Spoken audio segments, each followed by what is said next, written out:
আজ আপনারা শুনবেন স্যার আর্থার কোনান ডয়েলের কাহিনী the adventure of the golden pince-nez. শুরু হচ্ছে স্যার আর্থার কোনান ডয়েলের কাহিনী শার্লক হোমসের দুর্ধর্ষ অভিযান the adventure of the golden pince-nez. 1894 সাল। বিচার করে দেখতে গেলে আমার মনে হয় ইয়র্কশেল ওল্ড প্রেসের উপসংহারের মতো কোনো কেসটিতে এতগুলি অসাধারণ পয়েন্টের একত্র সমাবেশ ঘটেনি। এই কেসেই শোচনীয়ভাবে মৃত্যুবরণ করেন তরুণ উইলবি স্মিথ। শুধু তাই নয়, এরপর যে পরিস্থিতির উদ্ভব হয় তা থেকেই প্রকাশ পায় খুনের কারণ। সে তথ্য যেমন বিচিত্র তেমনই কৌতূহল দীপক।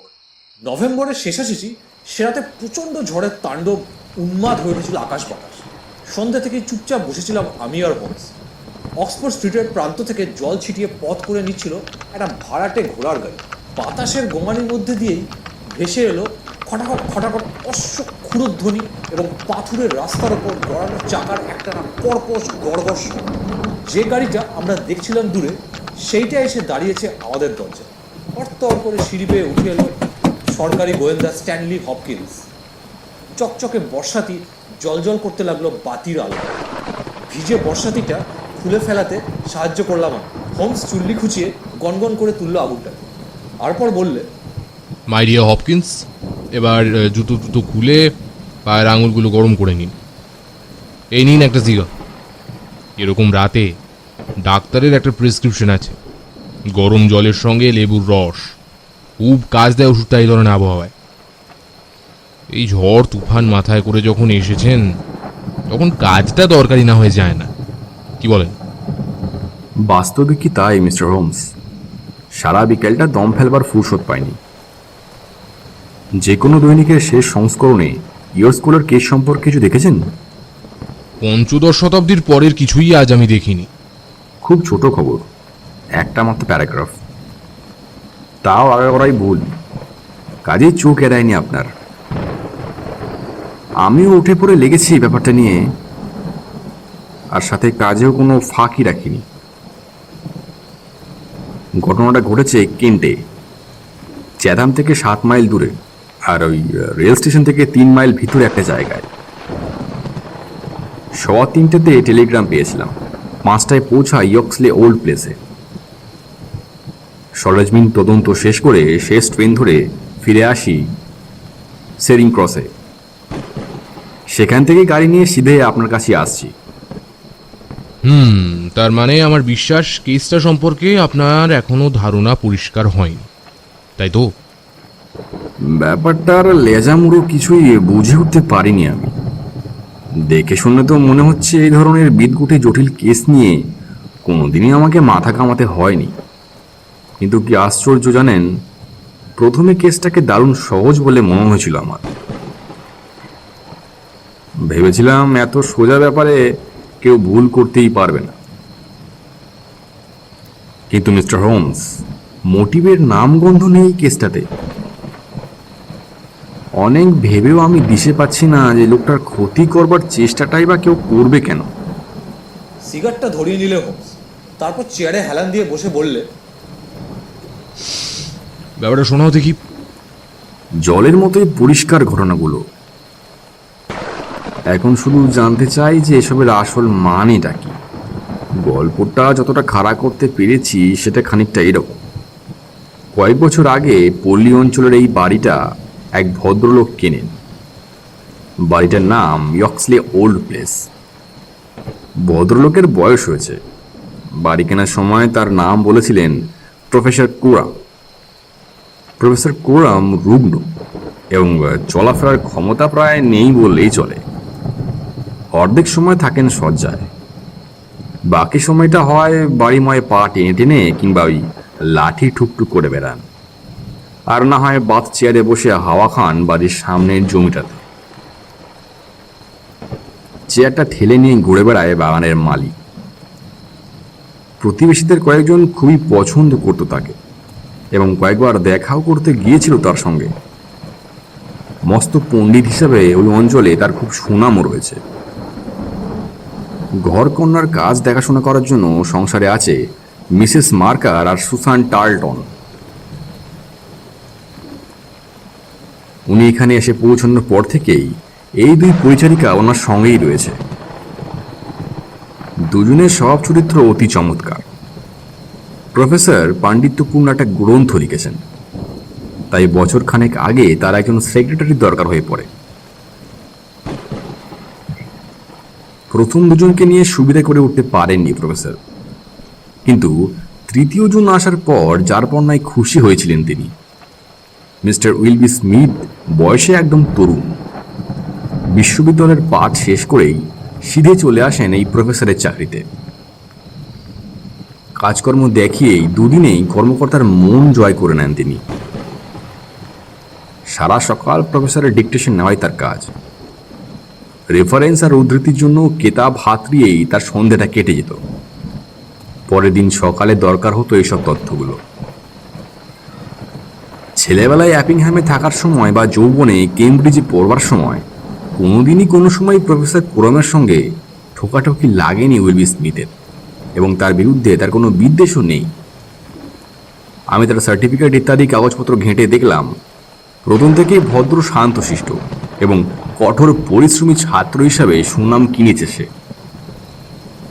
কোনো রকম দুর্বলতা দেখা যায়নি তার চরিত্রে। কিন্তু এত গুণ থাকা সত্ত্বেও আজ সকালে এই ছেলেটাই মারা গেছে প্রফেসরের পড়ার ঘরে। মারা গেছে এমন পরিস্থিতির মধ্যে যার ফলে এ মৃত্যুকে খুন ছাড়া আর কিছুই বলা যায় না। গোঁ গোঁ করে গর্জে উঠলো বাতাস, কোকিয়ে কেঁদে উঠলো জানালায় জানালা। আগুনের কাছে সরে বসলাম আমি আর হোমস, আর একটার পর একটা পয়েন্ট তুলে ধরে ধীরে সুস্থে এই অতি আশ্চর্য কাহিনী বলে চলল তরুণ ইন্সপেক্টর হপকিন্স। সারা ইংল্যান্ড তন্ন করে তল্লাশ করলেও এর চাইতে স্বয়ংসম্পূর্ণ বা বাইরের প্রভাব বিমুক্ত বাড়ি আর পাবেন না আপনি। সারা হপ্তাহ কেটে গেলেও অতগুলো লোকের মধ্যে একজনও বাগানের ফটক বেরোয় না। প্রফেসর তো নিজের কাজেই ডুবে থাকেন এবং বাইরের জগৎ সম্বন্ধে বিন্দুমাত্র আগ্রহ তিনি রাখেন না। প্রতিবেশীদের কারোর সঙ্গে আলাপ ছিল না স্মিথ ছেলেটির। কাজেই প্রফেসরের মতোই জীবনযাপন করতে হতো তাকে। কোনো মতেই বাড়ির বাইরে আনা যেত না ওই স্ত্রীলোক দুজনকে। মালির নাম মর্টিমার। মর্টিমারই এই বাচ্চা একটা ঠেলে নিয়ে বেড়ায়। আগে আর্মিতে ছিল, এখন পেনশন ভোগ করছে। মর্টিমারেরও বয়স হয়েছে। ক্রিমিয়া তার মাতৃভূমি এবং স্বভাব চমৎনা।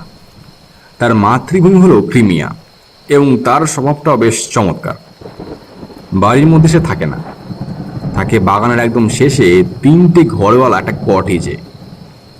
ইয়ক্সলে ওল্ড প্লেসের চৌহদ্দির মধ্যে মানুষ বলতে শুধু এই কজনকেই পাবেন আপনি। আরও একটা কথা, বাগানের গেট থেকে মাত্র 100 গজ দূরেই আছে লন্ডন থেকে চ্যাথাম যাওয়ার প্রধান সড়কটা। ছোট হুড়কো দিয়ে আটকানো থাকে ফটকটা, কাজেই যে কোনো বহিরাগতই ভিতরে আসতে পারে বিনা বাধায়। এবার শুনুন সুসান টার্লটনের সাক্ষ্য। এই ব্যাপারে নিশ্চিত কোনো খবর যদি কেউ দিতে পারে তবে সে এই সুসান টার্লটন। ঘটনাটা ঘটে দুপুরের আগেই, 11টা থেকে 12টার মধ্যেই। উপরের তলায় সামনে শোবার ঘরে কতগুলো পর্দা টাঙানো নিয়ে ব্যস্ত ছিল সুসান। প্রফেসর কেরাম বিছানা ছেড়ে ওঠেননি তখনও। আবহাওয়া খারাপ থাকলে কচ্ছিত 12টার আগে শয্যাত্যাগ তিনি করেন না। বাড়ির পিছন দিকে কতগুলো কাজ নিয়ে ব্যস্ত ছিল মিসেস মাকার। উইলবি স্মিথ ছিল তার শোবার ঘরে। শোবার ঘরটাই সে বসবার ঘর হিসেবে ব্যবহার করত। সুসান সে ঘরে ছিল। পড়ার ঘরটা ঠিক তার নিচেই। ঠিক সেই মুহূর্তেই সুসান শুনতে পেল প্যাসেজ বরাবর নেমে গিয়ে নিচের পড়ার ঘরে চলে গেল স্মিথ। স্মিথকে তিনি দেখেননি বটে, তবে ওরকম চটপটে জোরালো পায়ে চলার শব্দ শুনে তিনি নাকি কিছুতেই ভুল হতে পারেন না। পড়ার ঘরের দরজা বন্ধ হওয়ার শব্দ কিন্তু সে শোনেনি, তবে মিনিট খানেক পরেই একটা ভয়াবহ চিৎকার ভেসে আসে নিচের ঘর থেকে। ভাঙা ভাঙা কর্কশ গলায় সেই চিৎকার এমনই বিকট, অদ্ভুত আর অস্বাভাবিক ছিল যে চেঁচানিটা পুরুষের কি স্ত্রীলোকের তা বোঝা মুশকিল। সঙ্গে সঙ্গে শোনা যায় ধপ করে একটা গুরুভার বস্তু পতনের শব্দ। সমস্ত বাড়ি কেঁপে ওঠে তাতে। তারপরেই সব নিস্তব্ধ। মুহূর্তের জন্য ভয়ে কাঠ হয়ে দাঁড়িয়েছিল সুশান। পরক্ষণেই সাহস ফিরে আসে তার। এক দৌড়ে নেমে আসে সে নিচে। পড়ার ঘরের দরজা বন্ধ ছিল, সুশানই তা গিয়ে খোলে। ঘরের ভিতরে মেঝের উপরই পড়েছিল তরুণ মিস্টার ওয়েলবি স্মিথের দেহ। প্রথমে সুশান আঘাতের কোনো চিহ্ন দেখতে পায়নি, কিন্তু দেহটা তুলতে গিয়ে সে দেখতে পায় ঘাড়ের নিচের দিক থেকে রক্ত গড়িয়ে পড়ছে দরদর করে। সামান্য একটু চোট লাগলেও ক্ষতস্থান খুবই গম্ভীর, এবং এই এক আঘাতেই দুটুকরো হয়ে গেছিল ক্যারোটিড ধমনী। যে হাতিয়ারে এই আঘাতের সৃষ্টি তা পড়েছিল তার পাশে কার্পেটের উপরে। হাতিয়ারটা গালা সিলমোহর করার একটা ছোট্ট ছুরি। পুরনো কায়দায় সাজানো লেখবার টেবিলে এ ধরনের ছুরি হামেশাই দেখতে পাওয়া যায়। ছুরির হাতলটা হাতের দাঁতের এবং ফলাটা বেশ শক্ত। প্রফেসরের নিজের টেবিলেই অন্যান্য জিনিসপত্রের মধ্যে এই ছুরিটাও ছিল। প্রথমে সুশান ভেবেছিল স্মিথ বুঝি মারা গেছে, কিন্তু কাচের জলপাত্র থেকে জল নিয়ে কপালে ছিটিয়ে দিতেই মুহূর্তের জন্য চোখ খুলল সে এবং বিড়বিড় করে বলে উঠল, প্রফেসর, সেই মেয়েটা। সুশান্ত দিব্যি দিয়ে বলতে রাজি আছে যে এই শব্দ কটাই উচ্চারণ করেছিল স্মিথ। প্রাণপণে আরো কিছু বলার চেষ্টাও করেছিল, ডান হাতটা শূন্যেও তুলেছিল সে। তারপরেই নিষ্পন্দ হয়ে যায় তার প্রাণহীন দেহ। ইতিমধ্যেই মিসেস মার্কারও পৌঁছেছিল তার ঘরে, কিন্তু একটু দেরি হয়ে যাওয়ায় ছেলেটির অন্তিম কথা তিনি আর শুনতে পাননি। সুশানকে মৃতদেহের পাশে রেখে তিনি দৌড়ে যান প্রফেসরের ঘরে। বিছানায় উঠে বসেছিলেন তিনি। নিদারুণ আতঙ্ক আর উত্তেজনার অভিব্যক্তি ফুটে উঠেছিল তার মুখে। রক্ত জমানো চিৎকার শুনে বোধহয় তার দৃঢ় বিশ্বাস হয়ে গেছিল যে ভয়াবহ একটা কিছু ঘটেছে। মিসেস মার্কারের বেশ মনে আছে, তখনও রাত্রিবাস ছিল প্রফেসরের পরনে। বাস্তবিকই মটিমারের সাহায্য ছাড়া তো পোশাক পরিবর্তন করাও তার পক্ষে সম্ভব নয়। মটিমারের উপর আদেশ ছিল দুপুর 12টার সময় আসার। প্রফেসর বলছেন দূর থেকে ভেসে আসা একটা চিৎকার উনি শুনেছেন বটে, কিন্তু তার বেশি কিছুই উনি আর জানেন না। স্মিথ ছেলেটির শেষ কথাটিরও কোনো অর্থ উনি বলতে পারলেন না। তার মতে স্মিথের বলা কথাটা আসলে নিছক প্রলাপ ছাড়া আর কিছুই নয়। ওর বিশ্বাস দুনিয়ায় কোনো শত্রুই নেই ওয়েলবি স্মিথের, এবং হত্যার কোনো কারণ দর্শানো তার পক্ষে সম্ভব নয়। প্রথমে উনি মালি মর্টিমারকে পাঠিয়েছিলেন স্থানীয় পুলিশকে ডেকে আনতে। একটু পরেই প্রধান কনস্টেবল খবর পাঠায় আমাকে। আমি না যাওয়া পর্যন্ত কোনো জিনিসের নড়চড় হয়নি, এবং কড়া হুকুম জারি করা ছিল যেন কেউ ফটক থেকে বাড়িতে আসার পথটার উপর চলাফেরা না করে। মিস্টার শার্লক হোমস, আপনার থিওরি কাজে লাগার এই ছিল সুবর্ণ সুযোগ। কিছুরই অভাব ছিল না ওই স্থানে, কেবল মিসেস শার্লক হোমস ছাড়া। হ্যাঁ, যাক, স্থানে পৌঁছে কাজকর্ম কিরকম করলেন সেটা এবার শোনা যাক। মিস্টার হোমস, প্রথমেই আপনাকে এই নকশাটা আমি দেখতে বলবো। নকশাটা মোটামুটি হলেও প্রফেসরের পড়ার ঘরের অবস্থান এবং এর সাথে সাথে এই কেসের অন্যান্য পয়েন্টগুলো সম্বন্ধে একটা সাধারণ ধারণা আপনাকে দেবে, এবং এতে আমার তদন্ত ধারা বুঝতে আপনার সুবিধে হবে। চার্টটা ভাঁজ খুলে মেলে ধরলেন হপকিন্স। হোমসের হাঁটুর ওপর কাগজটা বিছিয়ে দিলেন হপকিন্স। আমি উঠে গিয়ে হোমসের পেছনে দাঁড়িয়ে কাঁধের ওপর দিয়ে মুখ বাড়িয়ে দেখতে লাগলাম ছকটা। নকশাটা অবশ্য খুব পরিষ্কার পরিচ্ছন্ন নয়। যে পয়েন্টগুলো নিতান্তই প্রয়োজনীয় মনে হয়েছে আমার কাছে, সেইগুলি আমি কিন্তু এঁকেছি নকশায়। বাকি যা কিছু তা নিজের চোখেই পরে দেখবেন না হয়। আচ্ছা, প্রথম থেকেই শুরু করা যাক। যদি ধরে নিই হত্যাকারী বাইরে থেকে বাড়ির মধ্যে এসেছিল, তাহলে প্রশ্ন উঠছে কিভাবে সে ঘরের ভিতর ঢুকলো। আচ্ছা, এখানে বলে রাখি, সে বলতে আমি কিন্তু পুরুষ অথবা নারী উভয়কেই বোঝাচ্ছি। নিঃসন্দেহে সেই ঢুকেছে পিছনকার দরজা আর বাগানের পথটা দিয়ে, কেননা এই দিক দিয়ে সোজাসুজি আসা যায় পড়ার ঘরটাতে। অন্য কোনো পথ দিয়ে আসা মানে জটিলতা রীতিমতো বৃদ্ধি পাওয়া, কেননা সেক্ষেত্রে অনেক ঘুরে তবে তাকে আসতে হতো। খুনিকে পালাতে হয়েছে নিশ্চয়ই ওই পথ দিয়েই, কারণ ঘর থেকে বেরোবার আর দুটি পথের একটি বন্ধ পড়েছিল সুশান সিঁড়ি দিয়ে নামবার সময়, আর একটা পথ তো সোজা চলে গেছে প্রফেসরের শোবার ঘরে। কাজে সময় নষ্ট না করে তৎক্ষণাৎ আমি বাগানের পথটা নিয়ে পড়লাম। সম্প্রতি বৃষ্টি হওয়ার ফলে জলে প্যাচ প্যাচ হয়েছিল পথটা, সুতরাং সেখানে পায়ের ছাপ থাকা খুব স্বাভাবিক। পরীক্ষা শেষে দেখলাম খুব হুঁশিয়ার আর পাকা ক্রিমিনালের সঙ্গেই কাজ করতে নামতে হয়েছে আমায়। পথের ওপর কোনো রকম পায়ের ছাপের চিহ্ন মাত্র দেখলাম না। রাস্তার ধারে ধারে ঘাসের বর্ডারের ওপর দিয়ে কেউ হেঁটে গেছে সেই বিষয়ে অবশ্য কোনো রকম সংশয় আমার নেই। পাছে পায়ের ছাপ থেকে যায় তাই তার এত সতর্কতা। সুস্পষ্ট ছাপ বা ওই জাতীয় কিছুই আমি পাইনি। না পেলেও মারিয়ে যাওয়া ঘাসগুলোর অবস্থা দেখে বুঝেছিলাম কেউ না কেউ হেঁটে গেছে সেখান থেকে। সেই যে হত্যাকারী তা বুঝলাম এই কারণে যে বৃষ্টি হয়েছে রাতে, আর সকালে মালি বা অন্য কেউ হেঁটে যায়নি ওই পথ দিয়ে। এক সেকেন্ড, বাগানের ওই পথটা কোথায় গেছে? বড় রাস্তায়। কত লম্বা পথটা? শখানেক গজের মতো। পথটা যেখানে ফটকের মাঝ দিয়ে গেছে সেখানে তো পায়ের ছাপ পেতেন। দুর্ভাগ্যবশত পথের ঠিক ওই জায়গাটাই বাঁধিয়ে রাখা হয়েছে টালি দিয়ে। বড় রাস্তায় না, জলে কাদায় জলাভূমি তৈরি হয়ে গেছে সেখানে। কি বিপদ! আচ্ছা, ঘাসের ওপর ছাপটা দেখে কি মনে হলো? লোকটা বাড়ির দিকে আসছিল না বাড়ির বাইরে যাচ্ছিল? তা বলা মুশকিল, পরিষ্কার ছাপ কিন্তু কোথাও পাইনি। আচ্ছা, পাটা কিরকম, বড় না ছোট?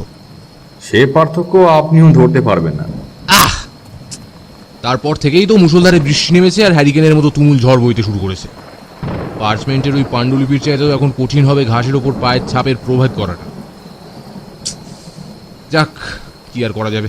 তারপর হপকিন্স, আপনি যে কিছুই করতে পারেননি এ সম্পর্কে নিশ্চিত হওয়ার পর কি করলেন? আমার তো মনে হয় নিশ্চিতভাবে অনেক কিছুই আমি করেছি মিস্টার হোমস। বাইরে থেকে কেউ অতি সাবধানে বাড়ির মধ্যে ঢুকেছে কিনা তা আমি জেনেছি। এরপর করিডোরটা পরীক্ষা করলাম। নারকেল দড়ির মাদুর বেছানো আছে সেখানে, এবং কোনো রকম ছাপ তার উপর পড়েনি। এখান থেকে এসে পড়লাম ঘরে। অল্প কয়েকটি আসবাব দিয়ে সাজানো ঘরটা। প্রধান সামগ্রী হলো একটা মস্ত বড় খেলোয়াড় টেবিলের সঙ্গে লাগো একটা বিউরো। বিউরোর দুপাশে দু সারি ড্রয়ার, মাঝখানে একটা ছোট্ট কাভার্ড। ড্রয়ারগুলো খোলা ছিল বটে, কিন্তু তালা চাবি দেওয়া ছিল কাভার্ডে। দেখে মনে হলো ড্রয়ারগুলো সবসময় খোলাই থাকে ওইভাবে, এবং মূল্যবান কাগজপত্র সেখানে রাখা হয় না। কাভার্ডের মধ্যে কতগুলো দরকারি কাগজপত্র আছে বটে, কিন্তু তার এমন কোনো চিহ্ন দেখলাম না যেখান থেকে অনুমান করা যায় যে কাভার্ডটা খোলার কেউ চেষ্টা করেছিল। প্রফেসরও জানালেন যে কিছুই চুরি যায়নি। কাজেই চুরি চামারি যে একেবারেই হয়নি এ বিষয়ে আমি নিশ্চিত। আচ্ছা, এবার আসা যাক ছেলেটির দেহ প্রসঙ্গে। লাশটা পাওয়া গেছিল বিউরোর কাছেই, একটু বাঁদিকে চাটে যেখানে দাগ দিয়েছি ঠিক ওই জায়গাটাতে। ছুরি মারা হয়েছে ঘাড়ের ডান দিকে এবং পিছন থেকে সামনের দিকে। কাজে সে যে নিজেই নিজেকে ছুরি মারেনি সে বিষয়ে কোনো সন্দেহের অবকাশ নেই। ছুরির ওপরে তো পড়েও যেতে পারে। এক্স্যাক্টলি, এই ধারণাটা আমার মাথাতেও এসেছিল, কিন্তু ছুরিটাকে পড়ে থাকতে দেখলাম দেহের কাছ থেকে বেশ কয়েকটা ফুট দূরে। সুতরাং ওই ধারণা একেবারে অসম্ভব। তারপরেও ধরুন ছেলেটির অন্তিম কথাটা, এবং সবশেষে রয়েছে মৃত ব্যক্তির ডান হাতের মুঠিতে পাওয়া এই অত্যন্ত দরকারি প্রমাণটা। পকেট থেকে একটা কাগজের ছোট প্যাকেট বার করলেন স্ট্যানলি হপকিন্স। প্যাকেটটা খুলে ফেলতেই ভেতর থেকে বেরিয়ে পড়লো একটা সোনার প্যাসনে চশমা। কালো সিল্কের ছেঁড়া সুতোটা ঝুলছিল চশমার দুপাশ থেকে। তারপর বললেন, ওয়েলবি স্মিথের দৃষ্টিশক্তি বরাবরই খুব ভালো। কাজেই এই জিনিসটি যে খুনির চোখ থেকে ছিনিয়ে নেওয়া হয়েছে সেই বিষয়ে কোনো প্রশ্ন থাকতেই পারে না। চশমাটা নিজের হাতে তুলে নিলেন শার্লক হোমস। তারপর অপরিসীম আগ্রহ নিয়ে তন্ময় হয়ে পরীক্ষা করতে লাগলো খুঁটিয়ে খুঁটিয়ে। নাকের ওপর লাগিয়ে কিছু একটা পড়ার চেষ্টাও করলো। তারপর উঠে গেল জানলার কাছে, কিছুক্ষণ তাকিয়ে রইল রাস্তার দিকে। ফিরে এসে বাতির নিচে জোরালো একটা আলোয় উল্টে পাল্টে অতি সূক্ষ্মভাবে কি যেন দেখলো। সবশেষে নিঃশব্দ একচোট হেসে নিয়ে টেবিলে বসে পড়ে একটা কাগজে খসখস করে কয়েকটা লাইন লিখে টোকা মেরে কাগজটা এগিয়ে দিলে স্ট্যানলি হপকিন্সের পান। দেখুন, আপনার জন্য এর বেশি আপাতত কিছু করতে পারছি না। কাগজটা আপনার কাজে লাগতে পারে। কাণ্ড দেখে তাজ্জব বনে গেছিলেন গোয়েন্দা প্রভু। এখন কাগজটা তুলে নিয়ে জোরে জোরে পড়তে শুরু করলেন। এই কথাগুলো লেখা ছিল কাগজটা। অত্যন্ত মার্জিত স্বভাবের একজন স্ত্রীলোককে আমাদের প্রয়োজন। তার বেশভূষা ভদ্রমহিলার মতো, নাক অসাধারণ রকমের মোটা এবং নাকের দুপাশের দুই চোখ খুবই ঘেঁষাঘেঁষি। তার কপাল কুঁচকানো, চোখ কুঁচকে তাকানোর অভ্যাস আছে এবং সম্ভবত কাঁধ দুটো গোল। দেখা যাচ্ছে গত কয়েক মাসের মধ্যে অন্ততপক্ষে দুবার চক্ষু পরীক্ষকের কাছে তাকে যেতে হয়েছে। যেহেতু তার চশমার লেন্সের শক্তি খুবই বেশি এবং যেহেতু চক্ষু পরীক্ষকের সংখ্যা খুব বেশি নেই, সুতরাং তাকে খুঁজে বের করা বিশেষ কঠিন হবে না। হপকিন্সের অবাক চাহনি দেখে মুচকে হেসে ওঠে গোমস। আমারও চোখে মুখে নিশ্চয়ই প্রতিফলিত হয়ে উঠেছিল গোয়েন্দা প্রবরের বিস্ময়। আরে খুবই সোজা আমার অনুমান সিদ্ধান্ত। চশমা ছাড়া এমন কোনো বস্তু নেই যা থেকে এত ভুরি ভুরি অথচ নিখুঁত সিদ্ধান্ত আদায় করা যায়। এমন কোনো বস্তুর নাম করাই কঠিন হবে আপনার পক্ষে। আর এই চশমাটা তো দেখছি আরও অসাধারণ। প্যাশনেটা যে স্ত্রীলোকের তা বুঝেছি, আর এর হালকা আর সূক্ষ্ম গড়ন দেখে এবং বিশেষ করে মরবার আগে স্মিথের শেষ করা শব্দ থেকে তার স্বভাব মার্জিত কিনা এবং বেশভূষা ভদ্রচিত কিনা তা বুঝেছি সোনার চশমা দেখে। চশমাটা নিরেট সোনার এবং সুন্দরভাবে বাঁধানো। এমন রুচি সুন্দর প্যাশনে যিনি চোখে লাগান, তিনি যে অন্যান্য দিক থেকে অপরিচ্ছন্ন হবেন তা কল্পনাতেও আনা যায় না। চশমাটা চোখে লাগালে দেখবে ক্লিপটা তোমার নাকের পক্ষে খুব চওড়া। তার মানে এই ভদ্রলোকের নাকটা গোড়ার দিকে খুব মোটা ছিল। এই ধরনের নাক সাধারণত ছোট আর পুরু হয়, কিন্তু এর অনেক ব্যতিক্রম আছে বলেই বর্ণনার এই পয়েন্ট নিয়ে জোর দিইনি, অথবা আমার অনুমানই যে নির্ভুল এমন কথাও বলিনি। আমার নিজের মুখ সরু, কিন্তু তা সত্ত্বেও নাকের ওপর চশমা লাগালে কিছুতেই দুই চোখের তারাকে কাঁচ দুটোর মাঝামাঝি বা তার কাছাকাছি আনতে পারছি না। সুতরাং ভদ্রমহিলার চোখ দুটো যে নাকের একদম গা ঘেঁষে তা বুঝতে দেরি হলো না। ওয়াটসন, প্যাসনেটা হাতে নিলেই বুঝবে কাঁচ দুটো কনকেভ অর্থাৎ অবতল এবং তার পাওয়ারও অস্বাভাবিক রকমের বেশি।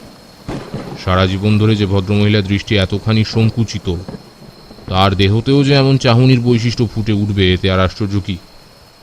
কপাল, চোখের পাতা আর কাঁধ, এই তিন জায়গাতেই দেখা যায় কুঁচকে তাকানোর এইসব চিহ্ন। আমি বললাম, আমার যুক্তিতর্ক সবই বুঝলাম, কিন্তু ভাই একটা জিনিস তো বুঝলাম না। চক্ষু পরীক্ষকের কাছে গত কয়েক মাসের মধ্যে ভদ্রমহিলাকে দুবার যেতে হয়েছে, এই কথাটা কি করে আবিষ্কার করলো তা তো বোধগম্য হলো না। হাত দিলেই বুঝবে ক্লিপের ওপর খুদে খুদে সোলার ফিতে লাগিয়ে দেওয়া হয়েছে নাকের ওপর চাপ কমানোর জন্য। একটা ফিতের রং জ্বলে গেছে, ব্যবহারের ফলে একটু ক্ষয়েও গেছে, অপর দিকটা আন করা। কাজেই পরিষ্কার দেখা যাচ্ছে একটা ফিতে পড়ে যাচ্ছে, একটা ফিতে পড়ে যাওয়ার পর নতুন করে লাগানো হয়েছে এই ফিতেটাকে। পুরনো সোলাটাকে কিন্তু লাগানো হয়েছে মাস কয়েকের মধ্যেই। দুটো ফিতে দেখতে হুবহু একরকম। তাই বললাম একই দোকানে দুবার যেতে হয়েছিল ভদ্রমহিলাকে। সাবাস, তাক লাগিয়ে দিলেন দেখছি। প্রশংসায় পঞ্চমুখ হয়ে ওঠে হপকিন্স। ভাবুন তো একবার, সবকটা প্রমাণ হাতের মুঠোয় নিয়েও এত খবরের ছিটেফোঁটাও জানতে পারিনি আমি। অবশ্য আমার ইচ্ছে ছিল লন্ডন শহরের সবগুলো চোখের ডাক্তারখানায় একবার ঢু মেরে আসা। তা তো করবেই। ইতিমধ্যে কেসটা সম্পর্কে আমাদের আর কিছু বলার আছে আপনাকে। আর কিছুই নেই মিস্টার হোমস। আমার তো মনে হয় আমি যা জানি আপনিও তাই জানেন, হয়তো বেশি জানেন। গ্রামের পথে রেল স্টেশনে কোনো আগন্তুককে দেখা গেছিল কিনা সে সম্বন্ধে খোঁজ নিয়েছিলাম। কাউকে দেখা গেছে বলে কোনো খবর এখনো শুনিনি। খুনটার পিছনে কোনো রকম উদ্দেশ্যের নামগন্ধ নেই এবং এই না থাকাটাই বারবার গুলিয়ে দিচ্ছে আমার বুদ্ধিশুদ্ধি। যাই হোক, একটা মোটিভের ছায়াটুকু পর্যন্ত কেউ ধরে উঠতে পারলো না। এদিক দিয়ে অবশ্য আপনাকে সাহায্য করতে পারবো না আমি। আপনি কি চান আমরা কালকে আপনার সঙ্গে যাই? চাওয়াটা যদি আমার পক্ষে অতিরিক্ত না হয় মিস্টার হোমস, তাহলে খুব ভালোই হয় এবং আমি খুশি হব আপনি এলে।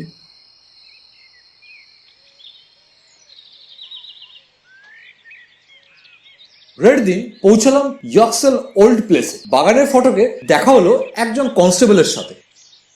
কিছু খবর আছে উইলসন? না স্যার, কিছুই নেই। কোনো আগন্তুককে কি দেখা গেছে এই অঞ্চলে?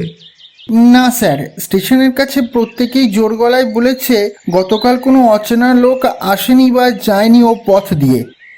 সরাইখানা আর হোটেলগুলোতে খোঁজ নিয়েছিলে? হ্যাঁ স্যার, তেমন কাউকে পাওয়া যায়নি। এখান থেকে তো হেঁটেই যাওয়া যায় চেথাম। যে কোনো লোকের পক্ষে ওখানে থাকা বা সবার অগোচরে ট্রেনে চড়া সম্ভব। মিস্টার হোমস, এই সেই বাগানের পথ।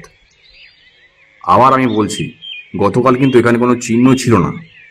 দাগগুলো কোন দিকের ঘাসের ওপর দেখেছিলেন? এই দিকে স্যার, ফুলের ঝোপ আর রাস্তার মাঝে এই সরু ঘাসের বর্ডারের উপরে। দাগগুলো এখন আর দেখতে পাচ্ছি না বটে, কিন্তু গতকাল বেশ পরিষ্কার ছিল চিহ্নগুলো। হ্যাঁ হ্যাঁ, এখান দিয়ে কেউ গেছে। খুবই হুঁশিয়ার পা ফেলেছেন ভদ্রমহিলা, কেননা বেসামাল হলেই পায়ের ছাপ থেকে যেত এদিকের রাস্তার ওপর। অপরদিকে পায়ের ছাপ আরও স্পষ্টভাবে ফুটে উঠত ফুলের ঝোপের নরম মাটির ওপর। হ্যাঁ স্যার, মেয়েটির মাথা খুবই ঠান্ডা।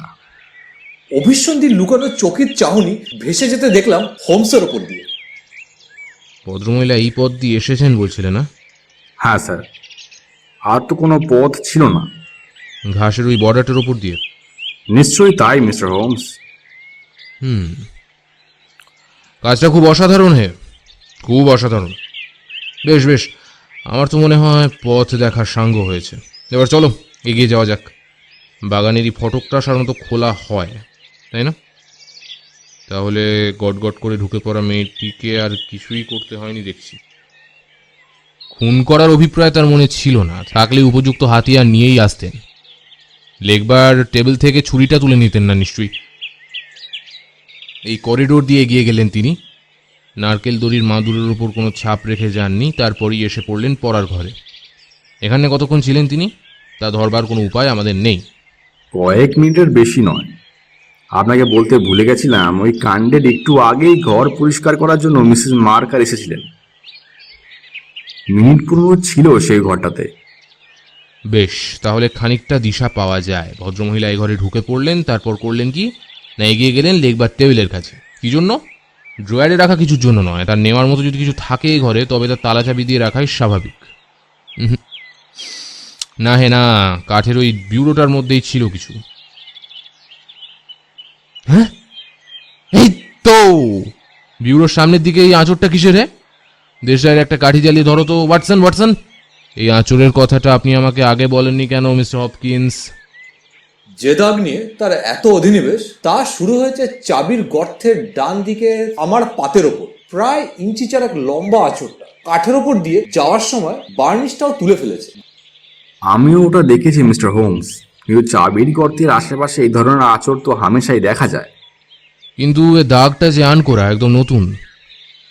দেখছেন না কাটার জায়গায় তামাটা কিরকম চকচক করছে। আঁচড়টা পুরনো হলেও সমস্ত তামার পাত্রার যা রং, আঁচড়টার রঙও তাই হতো। আমার লেন্সের মধ্যে দিয়ে দেখো, পরিখার দুপাশে যেমন মাটি জমে থাকে, ঠিক তেমনই জমে আছে আঁচড়টার দুপাশে। মিসেস মার্কার আছে নাকি? ঘরে ঢুকলো একজন বিষণ্ণ বদন বৃদ্ধা। আজ সকালে এই বিউরোর ধুলো ঝেড়েছিলে তুমি? হ্যাঁ স্যার। এই আঁচড়টা লক্ষ্য করেছিলে? না স্যার, করিনি। আমারও তাই বিশ্বাস তুমি করোনি, কেননা ধুলো জ্বালার পর বার্নিশের এই কুচোগুলো নিশ্চয়ই এখানে থাকতো না। আচ্ছা, এই বিউরোর চাবি কার কাছে থাকে? সাধারণ চাবি? না স্যার, চাপ কোম্পানির চাবি। বেশ বেশ, মিসেস মার্কার তুমি এবার আসতে পারো। একটু এগোতে পেরেছি আমরা। ভদ্রমহিলা ঘরে ঢুকলেন, বিউরোর কাছে এগিয়ে গেলেন, তারপর হয় খুলে ফেললেন কাভারটা অথবা খোলবার চেষ্টা করলেন। এই নিয়ে যখন ব্যস্ত উনি, ঠিক তখনই ঘরে ঢুকলো উইলবি স্মিথ। তাড়াহুড়ো করে চাবিটা বার করতে গিয়ে পার্লার খানিকটা আঁচড়ে ফেললেন চাবি দিয়ে। উইলবি স্মিথ চেপে ধরল তাকে। মরিয়া হয়ে হাতের কাছে যা পেলেন তাই তুলে নিলেন। তারপর দুর্ভাগ্যক্রমে হাতে উঠে এলো এই ছুরিটা, এবং সঙ্গে সঙ্গে তাই দিয়ে আঘাত হানলেন তিনি স্মিথের ওপর। উদ্দেশ্য ছিল কোনো মতে ওর কবল থেকে নিজেকে মুক্ত করে নেওয়া। মারাত্মক সে আঘাত। পড়ে গেল স্মিথ, আর শর্টকান দিল ভদ্রমহিলা। যা নিতে তার আগমন, যাওয়ার সময় তা নিয়েও যেতে পারে, নাও নিয়ে যেতে পারে। সুশান আছে নাকি? আচ্ছা, সুশান চিৎকারটা শোনার পর ওই দরজা দিয়ে কারোর পক্ষে বেরিয়ে যাওয়া সম্ভব ছিল কি? না স্যার, তা অসম্ভব। সিঁড়ি দিয়ে নামতে নামতেই প্যাসেজ, তাহলে কাউকে না কাউকে আমি ঠিক দেখতে পেতাম। তাছাড়া দরজাটা তো একেবারেই খোলেনি, খুললে ঠিক শব্দ শুনতে পেতাম। তাহলে পলায়ন পথ সমস্যার মীমাংসা হয়ে গেল। যে পথে এসেছিলেন ভদ্রমহিলা সেই পথেই প্রস্থান করেছিলেন, এই সম্পর্কে তাহলে আর কোনো সন্দেহ থাকছে না। আচ্ছা, এই দ্বিতীয় প্যাসেজটা প্রফেসরের ঘরের দিকে গেছে, তাই না? এদিক দিয়ে কোনো বেরোবার পথ আছে? না স্যার। আমরা বরং প্রফেসরের ঘরে গিয়ে আলাপ করে আসি তার সঙ্গে। আরে আরে হপকিন্স, দারুণ দরকারি এই পয়েন্টটা। প্রফেসরের করিডোরেও দেখছি নারকেল দড়ির মাদুর বেছানো। কেসটার সঙ্গে এ ব্যাপারে কোনো সম্পর্ক দেখতে পাচ্ছ না? বেশ বেশ, এর ওপর জোর দিতে চাইছি না আমি। নিঃসন্দেহে আমারই ভুল, তবুও কিন্তু পয়েন্টটা খুব ইঙ্গিতময়। চলে এসো আমার সঙ্গে, আলাপ করিয়ে দাও প্রফেসরের সঙ্গে। প্যাসেজ বরাবর এগিয়ে গেলাম আমি। বাগানের পথের দিকে যে প্যাসেজটা গেছে সেটার যা দৈর্ঘ্য, এটারও তাই। করিডোরের প্রান্তে এক সারি সিঁড়ি উঠে গিয়ে শেষ হয়েছে একটা দরজার সামনে। পথপ্রদর্শক হপকিন্স টোকা দিল দরজা, তারপর আমাদের নিয়ে ঢুকলো প্রফেসরের শোবার ঘর। ঘরটা বেজায় বড়, চারিদিকে অগণিত কেতাবের সারি। বিছানাটা ঘরের ঠিক মাঝখানে, চারিদিকে বালিশ সাজিয়ে তার ওপর ভর দিয়ে বসেছিলেন বাড়ির মালিক। এরকম ধরনের অসাধারণ চেহারার লোক আমি কদাচিৎ দেখেছি। হাড় সর্বস্ব রোগা মুখ, টিয়া পাখির মতো বাঁকানো নাক, গুচ্ছ গুচ্ছ ঝোপের মতো ঠেলে বেরিয়ে আসা ভুরুর নিচে গভীর গহ্বরের মতো জ্বলজ্বল করছিল এক জোড়া কুচকুচে কালো চোখ। অন্তর্ভেদী দৃষ্টি মেলে আমাদের পানে তাকিয়েছিলেন প্রফেসর। ভদ্রলোকের চুলদারি সবই ধবধবে সাদা, কিন্তু মুখের চারপাশের দাড়িতে হলদে রঙের ছোপ লেগেছিল অদ্ভুতভাবে। সাদা চুলের ঝোপের মধ্যে জ্বলছিল একটা সিগারেটের আগুন। বাসি তামাকের ধোয়ার দুর্গন্ধ ভাসছিল ঘরের বাতাসে। হোমসের পানে ভদ্রলোককে হাত বাড়িয়ে দিতে দেখলাম। ধূমপান করেন মিস্টার হোমস? বাছাই করা ইংলিশ বলেন প্রফেসর, কিন্তু উচ্চারণটা অদ্ভুত। হোমস একটা সিগারেট ধরিয়ে নিয়ে মসৃণ দৃষ্টির স্বর নিক্ষেপ করে চলেছিল ঘরের সব কিছুর ওপর। তামাক আর আমার কাজ, কিন্তু এখন শুধু তামাক। খাসা ছেলেটি। আরে মশাই, আর কয়েক মাস ট্রেনিং দিলেই চমৎকার অ্যাসিস্ট্যান্ট হয়ে উঠতে পারতো। কেসটা সম্বন্ধে আপনার কি মনে হয় মিস্টার হোমস? এখনো মনস্থির করে উঠতে পারিনি। আমরা তো প্রত্যেকেই এখনো অন্ধকারে রয়েছি। এই অন্ধকারের মধ্যে যদি কিছু আলো নিক্ষেপ করতে পারেন তাহলে বাস্তবে কি কৃতজ্ঞ থাকবো আপনার কাছে। বৃদ্ধ প্রফেসরের কথা শুনতে শুনতে ঘরের একদিকে এ প্রান্ত থেকে ও প্রান্ত পর্যন্ত ক্রমাগত পাইচারি করে চলেছিল হোমস। লক্ষ্য করলাম অসাধারণ দ্রুত বেগে ধূমপান করে চলেছে। দেখেই বোঝা যায় আলেকজান্ড্রিয়ান সিগারেটের প্রতি গৃহস্বামীর অনুরাগে ভাগ বসাচ্ছে হোমস নিজেও। বৃদ্ধ বললেন, এমনিতেই আমি রুগ্ন, স্বাস্থ্য খুবই দুর্বল, দেখতেই পাচ্ছেন। তার উপর আমার অ্যাসিস্ট্যান্টকেও সরিয়ে নেওয়া হলো কাজ থেকে।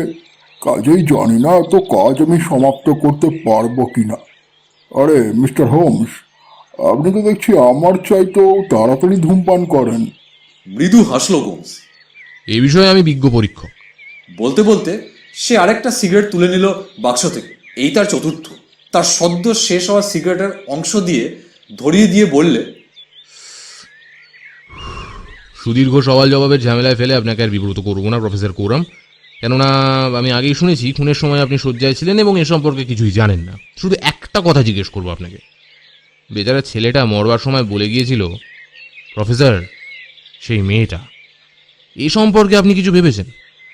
মাথা নাড়লেন প্রফেসর। বললেন, সুশান পল্লী অঞ্চলের মেয়ে। এ শ্রেণীর মেয়েদের অবিশ্বাস্য রকমের নির্বুদ্ধিতার কথা তো আপনার জানা নয়।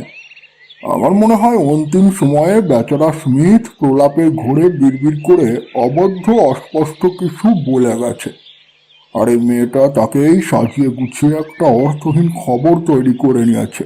বটে। ট্র্যাজেডিটা সম্পর্কে আপনার নিজের কোনো ব্যাখ্যা? খুব সম্ভব দুর্ঘটনা। সম্ভবত, শুধু নিজেদের মধ্যেই বলতে সাহস পাচ্ছি, আত্মহত্যা। অনেক রকম লুকানো কষ্ট তো থাকে তরুণদের মনে, হৃদয় সম্পর্কিত অনেক ব্যাপার। কোনোদিনই সেসব আমরা জানতে পারি না। খুনের চাইতে বরং এ ধারণাটার খানিকটা মনে আছে। কিন্তু প্যাশনে চশমাটা? নেহাতি ছাত্র আমি, শুধু স্বপ্নই দেখি। বাস্তব জীবনের সমস্যা ব্যাখ্যা করার মতো যোগ্যতা আমার নেই।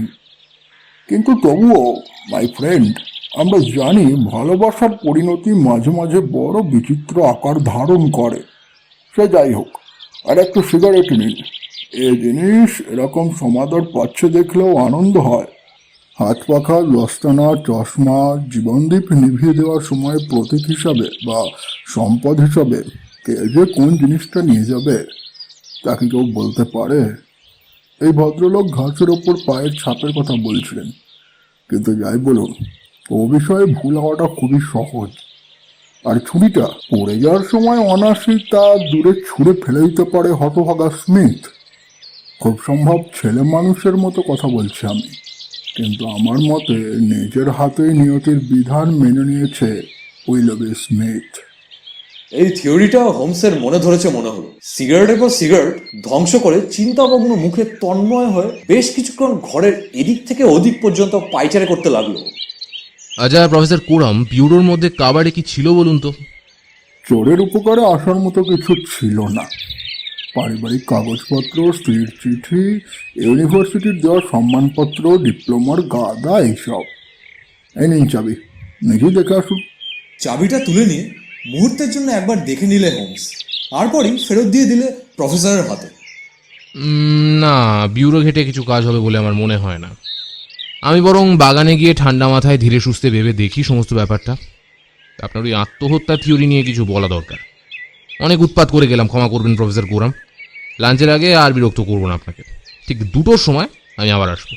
ইতিমধ্যে যদি কিছু ঘটে তো রিপোর্ট দিয়ে যাব। চলি। আশ্চর্য রকম অন্যমনস্ক দেখালো হোমসকে। বেশ কিছুক্ষণ নীরবে আমরা পাইচারি করতে লাগলাম বাগানের পথের এমোড় থেকে ওমোড় পর্যন্ত।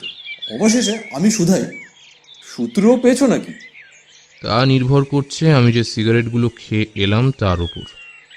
এমনও হতে পারে যে আগাগোড়াই আমি ভুল করছি। ওই সিগারেটগুলোই আমায় তা দেখিয়ে দেবে। বিস্ময়ে চেঁচিয়ে উঠি আমি, মাই ডিয়ার হোমস, তুমি জানছো কি করে যে? বেশ বেশ, নিজের চোখেই দেখবে সব, না হলে কোনো ক্ষতি নেই।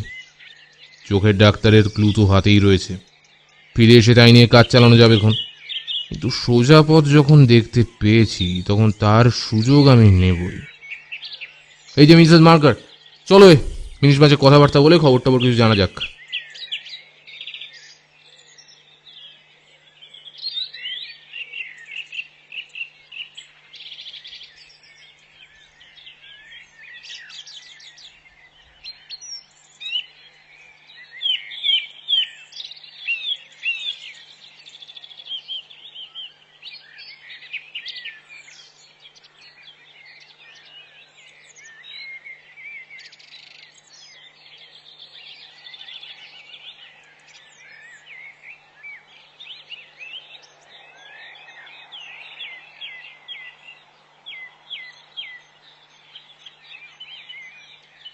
হ্যাঁ মিস্টার হোমস, আপনি যা বললেন তা সত্যি।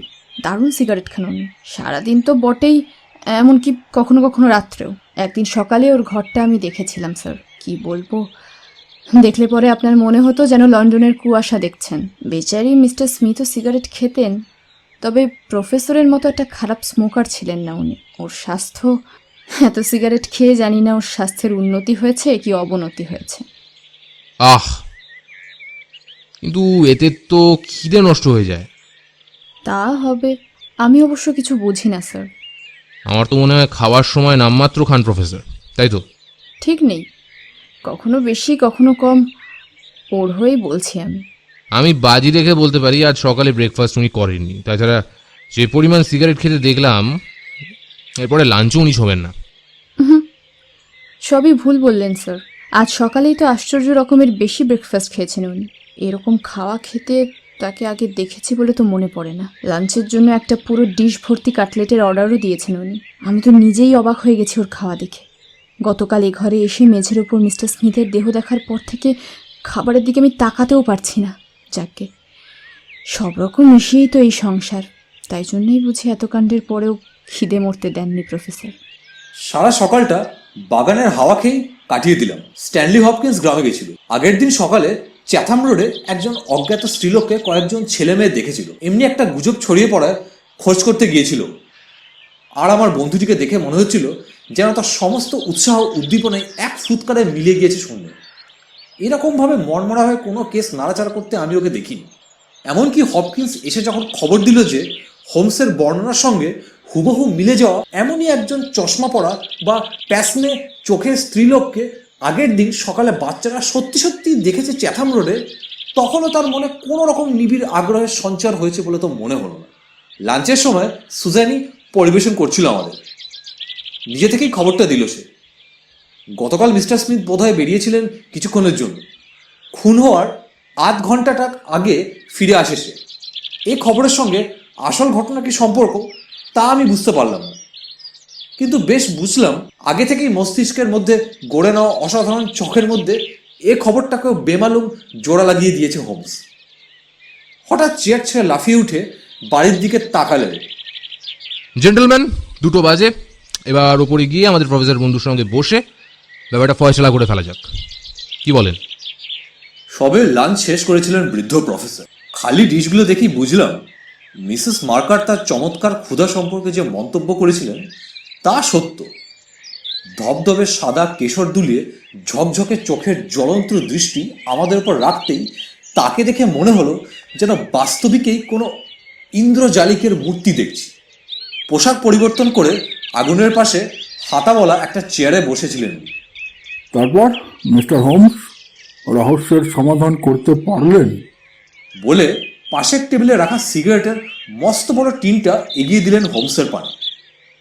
সঙ্গে সঙ্গে হাত বাড়িয়ে হোমস এবং হাতে ঠোকাঠুকি লেগে টেবিলের কিনারায় উল্টে গেল বক্সটা।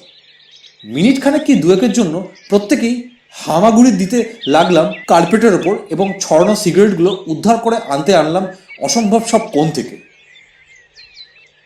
উঠে দেখলাম চকচক করছে হোমসের 2 চোখ এবং রঙের ছোঁয়া লেগেছে গালে। হ্যাঁ, এ রহস্যের মর্মোদ্ঘাটন আমি করে ফেলেছি। সবিস্ময়ে তাকিয়ে রইলাম আমি আর স্ট্যানলি হপকিন্স।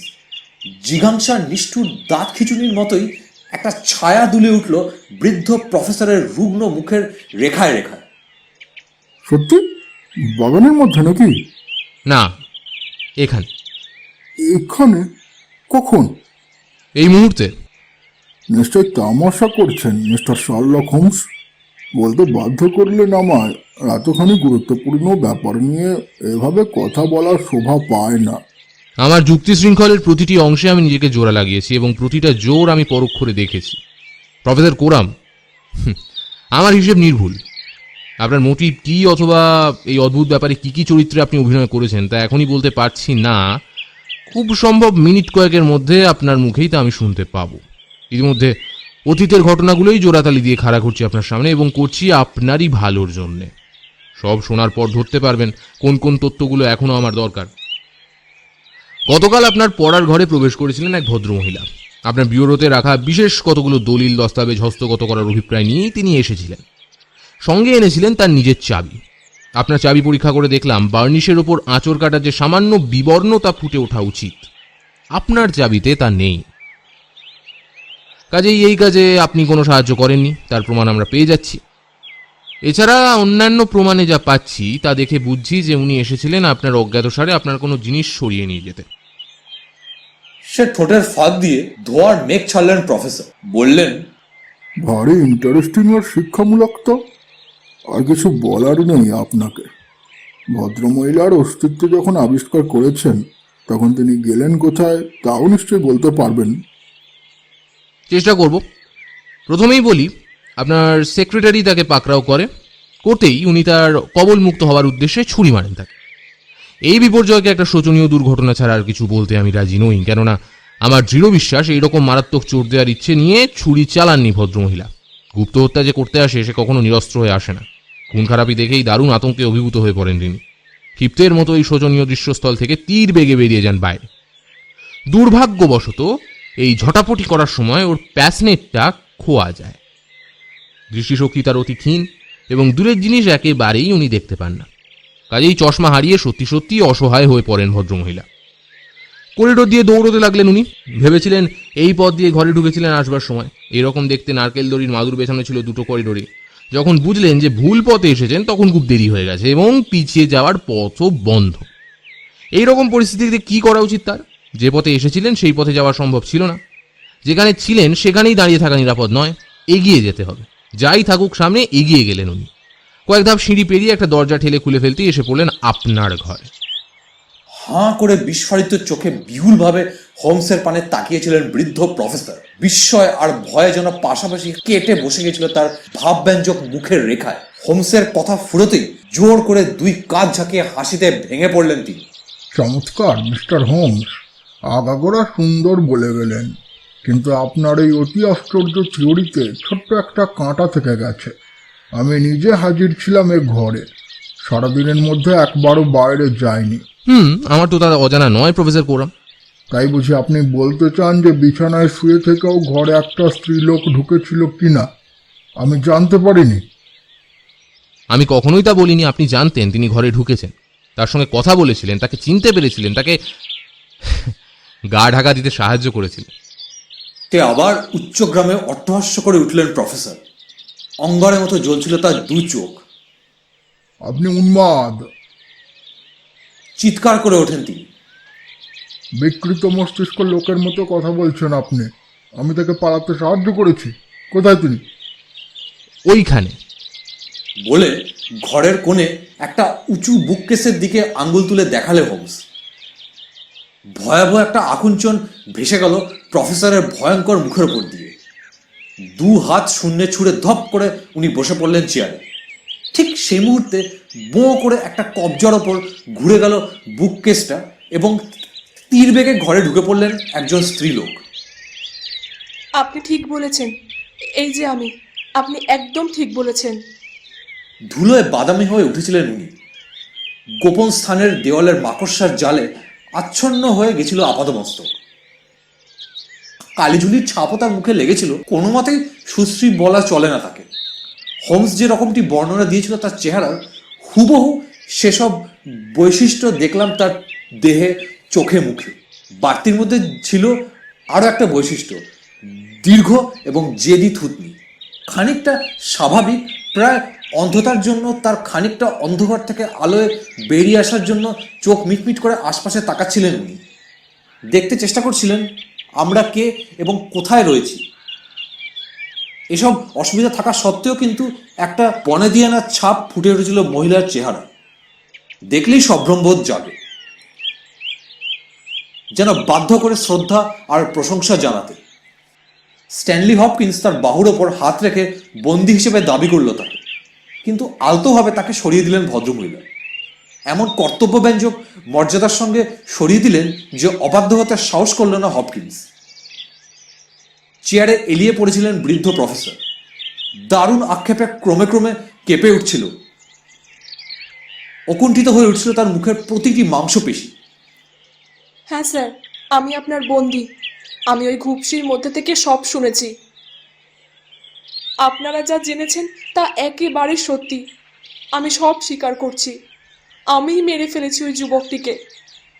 কিন্তু আপনাদের মধ্যে যিনি বললেন যে এই হত্যার নিছক দুর্ঘটনা, তিনি কিন্তু একেবারে ভুল বলেননি।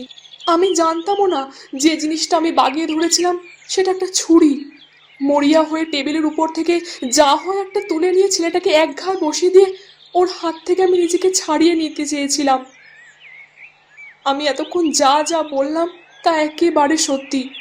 হোমস বললে, ম্যাডাম, জানি আপনি সত্যি কথাই বলছেন, তবে আপনাকে কিন্তু আমার মোটেই সুস্থ বলে মনে হচ্ছে না। বিভৎস হয়ে উঠেছিল ভদ্রমহিলার মুখের রং। মুখের কালো ধুলো স্তরের চেয়েও ভয়াবহ সে বর্ণ।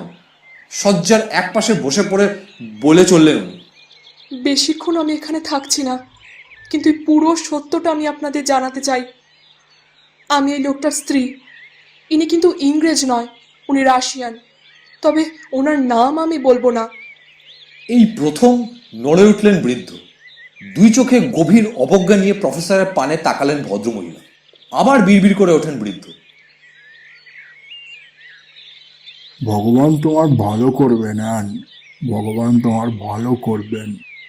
সার্জিয়াস, তোমার এই জঘন্য ঘৃণিত জীবনটাকে কেন এমনভাবে আঁকড়ে ধরতে চাও বলো তো? এ জীবনে ক্ষতি করেছো অনেকের, কিন্তু ভালো করোনি কারোরই, এমনকি তোমার নিজেরও নয়। যাই হোক, বিধাতার নির্ধারিত সময়ের আগে তোমার ওই জীবনসূত্র ছিঁড়ে দেওয়ার কারণ আমি হতে চাই না। অভিশপ্ত ওই বাড়ির চৌকাঠ পেরোনোর পর থেকেই যথেষ্ট নির্যাতন গেছে আমার উপর, কিন্তু তবুও আমার সব বলতে হবে, তা না হলে যে খুব দেরি হয়ে যাবে। জেন্টেলম্যান, আমি তো বললামই আমি এই লোকটার স্ত্রী। ওর বয়স তখন 50, আর আমি ছিলাম 20 বছরের একটা মূর্খ মেয়ে। তখনই বিয়ে হয় আমাদের, রাশিয়ার একটা শহরে, একটা ইউনিভার্সিটিতে। তবে জায়গাটার নাম আমি বলবো না। ঈশ্বর তোমার মঙ্গল করুন অ্যানা। আমরা ছিলাম সংস্কারক, বিপ্লবী, নিহিলিস্ট। উনি ছিলেন, আমি ছিলাম, আরও অনেকে ছিল। তারপর এমন একটা সময় এলো যখন আমরা প্রত্যেকে ঝামেলায় জড়িয়ে পড়লাম। একজন পুলিশ অফিসার খুন হয়েছিল, আর তার জন্য অনেকেই গ্রেপ্তার হলো। সাক্ষী সাবুদের দরকার হয়ে পড়ল। তখন নিজের জীবন বাঁচানোর জন্য এবং বিস্তর পুরস্কারের লোভে আমার স্বামী তার নিজের স্ত্রী এবং সঙ্গীদের সঙ্গে বিশ্বাসঘাতকতা করলেন। হ্যাঁ, ওরই স্বীকারোক্তির পর আমরা সবাই গ্রেপ্তার হলাম। কয়েকজন ফাঁসি কাঠের মঞ্চে উঠল, আর কয়েকজন গেল সাইবেরিয়ায়। শেষের দলে আমি ছিলাম, কিন্তু আমার যাবজ্জীবন মেয়াদ ছিল না। নোংরা পথে পাওয়া সমস্ত অর্থ নিয়ে আমার স্বামী ইংল্যান্ডে চলে এলো। সেই থেকে ও এখানে পরম শান্তিতে রয়েছে। উনি অবশ্য ভালো করেই জানেন, যেদিন ব্রাদারহুড জানতে পারবেন তার ঠিকানা, সেদিন থেকে 7টা দিনও যাবে না ন্যায় বিচারের দণ্ড ওনার শিরে নেমে আসতে। তার কাপা হাত বাড়িয়ে কোনো মতে একটা সিগারেট তুলে নিলেন বৃদ্ধ। বললেন, আমি তোমার হাতের মুঠো অ্যানা, আর চিরকালই আমার ভালো বই খারাপ করোনি তুমি। এখনো কিন্তু ওর শয়তানির চূড়ান্ত দিকটা আমি আপনাদের বলিনি। অর্ডারের কমরেডদের মধ্যে একজন ছিল আমার প্রাণের বন্ধু। মহান, নিঃস্বার্থ আর প্রেমময় তার চরিত্র। এর কোনোটি কিন্তু আমার স্বামীর মধ্যে নেই। জোর জবরদস্তি জুলুমবাজকে ঘৃণা করত সে, ভালোবাসত অহিংসাকে। অপরাধী ছিলাম আমরা প্রত্যেকেই, তবে সে নয়। এই পথ থেকে ফেরানোর জন্য সে আমায় চিঠি লিখত, আর এই চিঠিগুলোই বাঁচাতে পারত ওকে। আর পারত আমার ডায়েরিটা। তার প্রতি আমার মনোভাব, আমার আবেগ, অনুভূতি প্রতিদিন লিখে রাখতাম এই ডায়েরিটাতে। তবে এই ডায়েরি আর চিঠিগুলো খুঁজে বের করে আমার স্বামী নিজের কাছে রেখে দেয়। শুধু রেখে দেওয়া নয়, একদম লুকিয়ে ফেলে সেই দুটো জিনিস, এবং আপ্রাণ চেষ্টা করে ওই যুবক মানুষটির জীবনদীপ নিভিয়ে দিতে। কিন্তু এক্ষেত্রে সে ব্যর্থ হয়। প্রাণে বেঁচে গেলেও মুক্তি পেল না অ্যালেক্সিস। তাকে পাঠানো হলো সাইবেরিয়ায়। সে এখনো ওইখানেই রয়েছে। এই মুহূর্তে সে কাজ করে চলেছে একটা নুনের খনিতে। ভাবুন তো একবার তার অবস্থাটা, শয়তান কোথাকার। এখন এই মুহূর্তে যার নাম উচ্চারণ করার যোগ্যতাও তোমার নেই, সেই অ্যালেক্সিস কৃতদাসের মতো গতর খাটিয়ে কোনো রকমে বেঁচে রয়েছে। আর এদিকে তোমার জীবন আমার হাতের মুঠোয় থাকা সত্ত্বেও আমি তোমায় রেহাই দিচ্ছি। তুমি তো চিরকালই এমনই মহিয়সী অ্যানা। সিগারেটে টান মেরে বললেন বৃদ্ধ। উঠে দাঁড়িয়েছেন ভদ্রমহিলা, কিন্তু পরক্ষণেই যাতনাকরণ ছোট্ট চিৎকার জেগে ওঠা ওর কণ্ঠে। ধপ করে বসে পড়লেন শয্যায়। বললেন, শেষ আমায় করতেই হবে। আমার মেয়াদ পুরোনোর পর আমি উঠে পড়ে লাগলাম ওই ডায়েরি আর চিঠিগুলো উদ্ধারের কাজে। রাশিয়ান গভর্নমেন্টের কাছে এই দুটো জিনিস পাঠালেই হলো, তাহলেই খালাস পাবে আমার বন্ধুটি। আমার স্বামী যে ইংল্যান্ডে এসেছে সেটা আমি জানতাম। মাসের পর মাস তল্লাশি চালালাম, শেষমেশ আবিষ্কার করলাম তার ঠিকানাটা।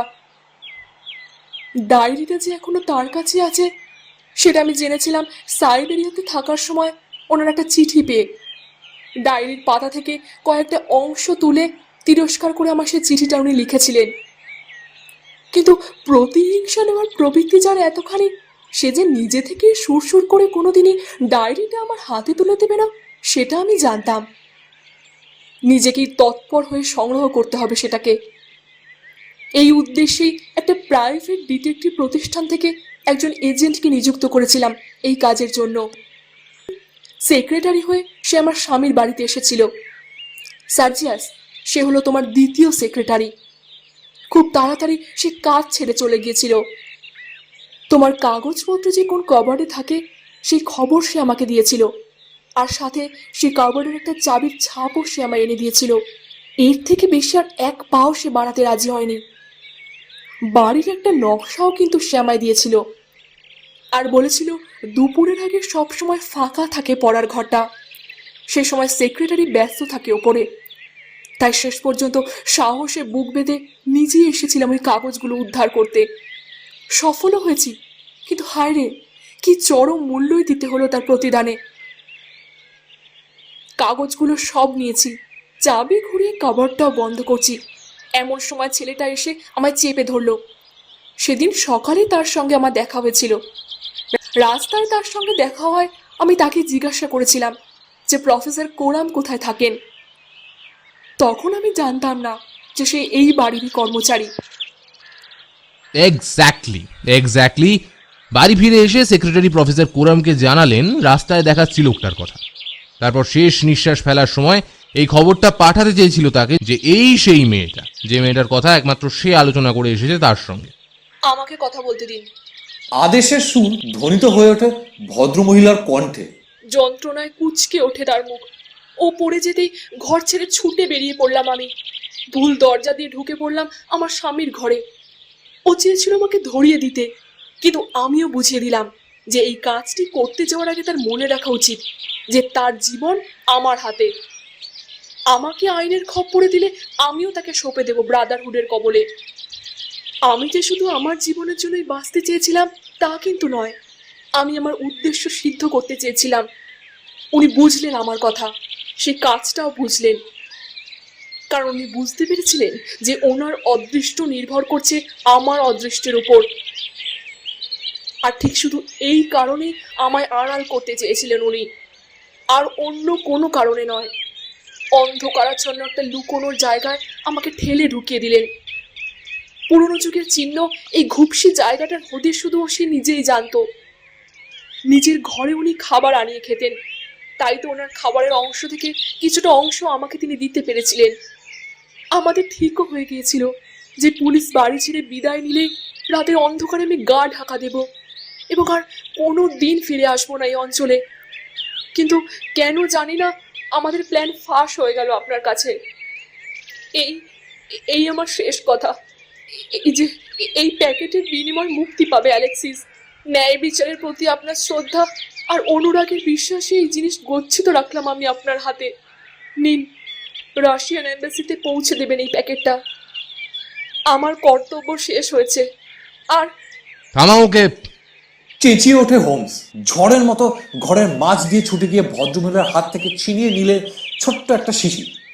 বড় দেরি হয়ে গেছে। শয্যার ওপর লুটিয়ে পড়তে পড়তে বলে উঠলেন তিনি। বড় দেরি হয়ে গেছে। গোপন স্থান ছেড়ে বেরিয়ে আসার আগে আমি বিষ খেয়েছি। মাথা ঘুরছে আমার। চললাম আমি। প্যাকেটটার কথা স্মরণে রাখবেন স্যার, এ দায়িত্ব আপনার। শহরে ফেরার পথে ট্রেনের মধ্যে বলল হোমস। খুবই সোজা কেসটা, কিন্তু কয়েক দিক দিয়ে বেশ শিক্ষামূলকও বটে। প্রথম থেকেই পুরোপুরিভাবে কেসটা নির্ভর করছিল এই প্যাশনেটার উপর। কপাল ভালো তাই মরার আগে চশমাটা ছিনিয়ে নিতে পেরেছিল স্মিথ। তা না হলে এ রহস্যের মর্মোদ্ঘাটন করা সম্ভব হতো বলে আমার মনে হয় না। কাঁচ দুটো শক্তি লক্ষ্য করেই বুঝেছিলাম এই চশমা যিনি ব্যবহার করেন তাকে প্রায় অন্ধ বললেই চলে, এবং চশমা বিনা তিনি নিতান্তই অসহায়। তাই তুমি যখন আমাকে বিশ্বাস করতে বললে যে এতটাই সরু এক ফালি ঘাসের ওপর দিয়ে গেছে অথচ একবারও ভুল পা ফেলেনি, তোমার মনে থাকতে পারে তখন আমি তোমাকে বলেছিলাম কাজটা বাস্তবিকই বড় অসাধারণ। মনে মনে কিন্তু আমি জানতাম এ কাজ একেবারেই অসম্ভব। আর তার একটা চশমা থাকলে অবশ্য আলাদা কথা, কিন্তু তা সম্ভব নয়। কাজেই ভদ্রমহিলা যে বাড়ির মধ্যেই আছেন এমন একটা প্রকল্প বা হাইপোথিসিস বেশ গুরুত্ব নিয়ে ভাবতে বাধ্য হলাম আমি। দুটো করিডোরের একই রকম দেখতে নারকেল দড়ির মাদুর পাতা দেখে বুঝেছিলাম পথ ভুল করা খুবই স্বাভাবিক ব্যাপার। সেক্ষেত্রে তিনি যে প্রফেসরের ঘরে ঢুকেছেন তার না বললেও চলে।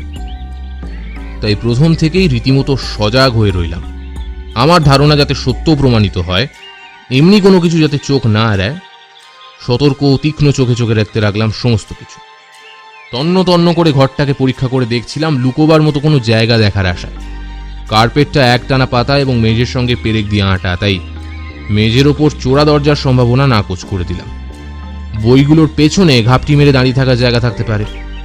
জানেন তো, সেখানে লাইব্রেরিতে এই ধরনের কায়দা হামেশাই দেখা যায়। লক্ষ্য করলাম মেঝের সর্বত্র পর্বত প্রমাণ বই, কিন্তু একটা বুককেসের সামনেটা একদম ফাঁকা।